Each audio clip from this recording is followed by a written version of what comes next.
Yeah, I know it's already Tuesday. You probably already put it way past you. But when a defense is blitzing you like Missouri was last week, as much as they were, as an offensive line, does your role change at all? What does the thought process become when they're stacking the box like they were? I think a lot of it has to do with remember what's happening during that play. So when you go on the sideline, you can make adjustments on the side, what they're doing to give something away or something like that so they can get it back up to the box. And then I think a lot of it just involves getting big.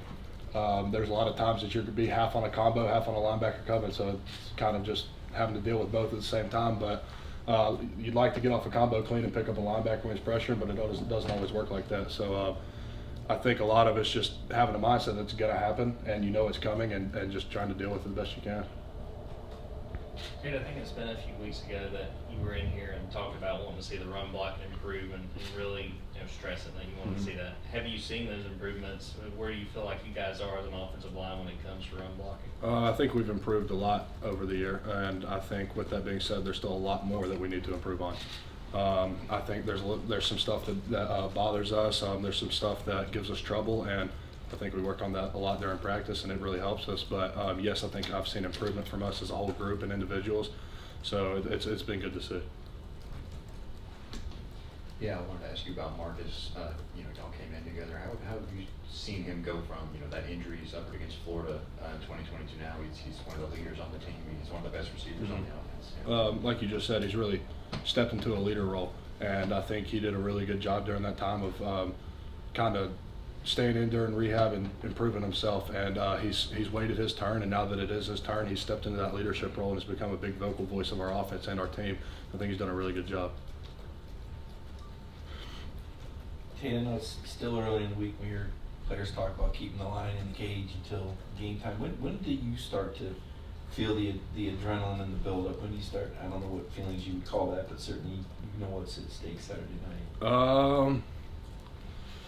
It's a hard question. When I first got here, Well, I mean, just in like, general, about when a game's coming up, when do you start getting that feeling about what's about to go down?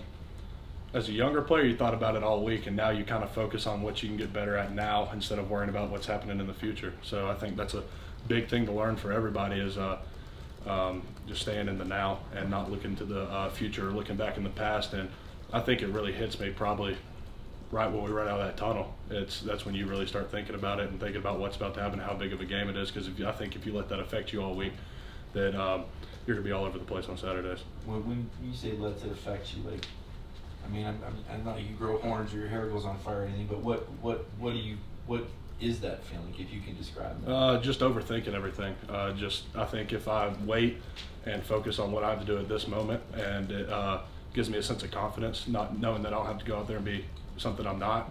I just got to go out there and do my job to my best ability. Yeah, just what have you seen C.J. Allen and Raylen Wilson bring to this team, and obviously before this week? I remember when they first got here for bowl practice, and they came out there on our scout defense, and all of our offensive line working like, who are these guys? They were flying around hitting stuff. But I've definitely seen them growing up a lot since they've been here, and now it's been kind of forced on them, so they've really tried to step up into that, and I think they're doing a really good job. Tate, I don't know if you're aware of this, but Sedrick will make his 40 consecutive start on Saturday for Georgia. I'm just curious if you could speak to what it requires to make 40 consecutive starts at the University of Georgia.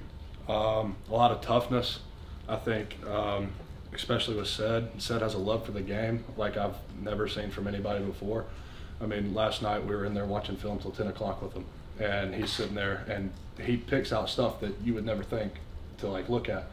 And I've definitely learned from that, and he has a great mind of football. And I think it's really just his love for the game that's kept him going this long, and you see that day in and day out with him. Any other questions? Just curious, being a fourth-year junior, but you lost the season due to your injury. I guess some underclassmen take part in the senior ceremony. Is that you this year or not? I am going to take part of it because I feel like I don't know what's going to happen after this year.